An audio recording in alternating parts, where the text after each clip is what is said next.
नमस्कार दोस्तों, मैं डॉक्टर वनीस आप सबका स्वागत करता हूं। सनसेट का टाइम है, शाम का समय हो चुका है और सूरज जो है वो छिपने लग रहा है। तो भाई मैं जो है आज थोड़ा सा चाहूँगा कि पीछे का थोड़ा सा आपको अच्छा लगता रहे। तो आज की वीडियो में मैं आपसे बात करता हूँ कि अगर किसी इंसान को खांसी में खून आता है तो फिर क्या हो सकता है। अगर किसी को खांसी में खून आता है तो उसका एक सबसे बड़ा कारण हो सकता है कि सबसे पहला जो दिमाग में आता है डॉक्टर के वो आता है कि उनको फेफड़ों के अंदर कोई ऐसा इन्फेक्शन हो सकता है जैसे कि ट्यूबरकुलोसिस। सबसे बड़ा कारण तो होता है ट्यूबरकुलोसिस।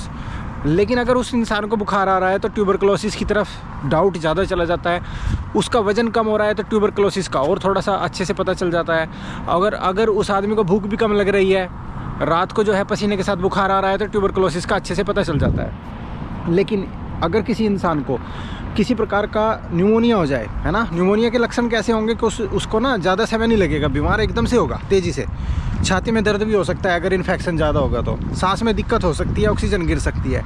ऐसा तो सीवियर कंडीशन में होगा। न्यूमोनाइटिस का दूसरा पता चलेगा कि उसको तेज़ बुखार होगा, TLC वगैरह उसके बढ़ते चले जाएंगे, ब्लड प्रेशर भी कम हो सकता है। इस तरह के रिस्क जो है काफ़ी तेज़ी से आएंगे। तो ऐसी स्थिति होती है बट न्यूमोनाइटिस की, ठीक है। तो ये हो गया न्यूमोनाइटिस। न्यूमोनाइटिस में भी खून आ सकता है। पल्मोनरी एम्बोलिज्म, उसमें भी खून आ सकता है। पल्मोनरी इडीमा, उसमें भी खून आ सकता है। ये जो मैंने नाम ले दिया है ये है लेस कॉमन, यानी कि ये बहुत कम लोगों को देखने को मिलते हैं। गंभीर समस्या है, एकदम से जान का खतरा बन जाता है, ऐसी स्थिति होती है ये जो मैंने लास्ट के दो बताए।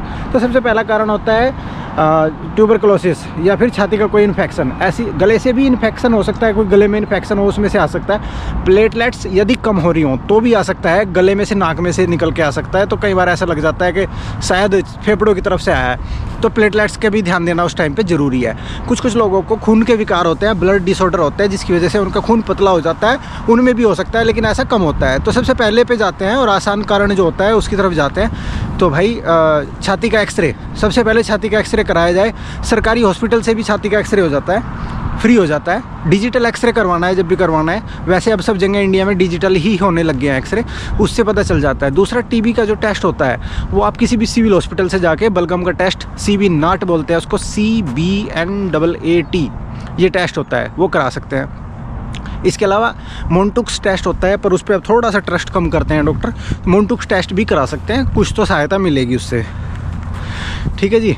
और CBC test, complete blood count, ये भी जो है इसमें प्लेटलेट्स वगैरह का पता चल जाएगा, TLC का पता चल जाएगा। अगर तो दिक्कत ज़्यादा लग रही है तो फिर आप किसी नज़दीकी डॉक्टर से तो ज़रूर मिलना, शुरुआत से ही मिलो, है ना।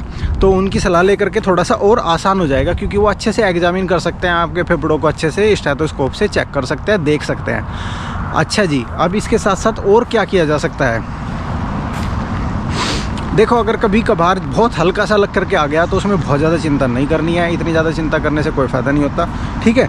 लेकिन अगर बुखार आ रहा है, कोई और समस्या है, तो भाई फिर उसको नज़रअंदाज करना अपने आप में, बिना मतलब अपनी समस्या को बढ़ाना है। तो फिर ऐसी स्थिति में जो है अपना, अभी मेरे हाल फिलहाल में मेरे से किसी ने क्वेश्चन पूछा था, मैं इसलिए इस बात का जवाब दे रहा हूँ, इसलिए जो है मैंने इसके ऊपर एक वीडियो बना दी। बेसिकली दिखाना तो आप लोगों को सनसेट ही था कि भाई चलो मैं भी घूमने आया हुआ हूँ, आप लोगों को भी दिखा देता हूँ। लेकिन जो है सनसेट के साथ साथ जो है ना, मैंने कहा चलो यार इस बारे में भी, इस टॉपिक पे भी बात कर लेते हैं। बहुत ज़्यादा तो कुछ है नहीं, एक्सरे वगैरह करवा के फिर ट्यूबरकुलोसिस की दवाई चलती है अगर TB होती है तो। अगर नहीं है तो फिर अच्छी बात है, फिर और रूल आउट करना पड़ता है, फिर जो टेस्ट मैंने बताए वो सब देखने पड़ते हैं फिर क्यों हो रहा है ऐसा। पर मोस्टली जो कारण होता है खांसी में तो भाई फेफड़े ही जिम्मेदार होते हैं। तो दोस्तों मिलते हैं फिर किसी और वीडियो में। कोई क्वेश्चन हो तो पूछ लेना, चैनल को सब्सक्राइब जरूर कर लेना।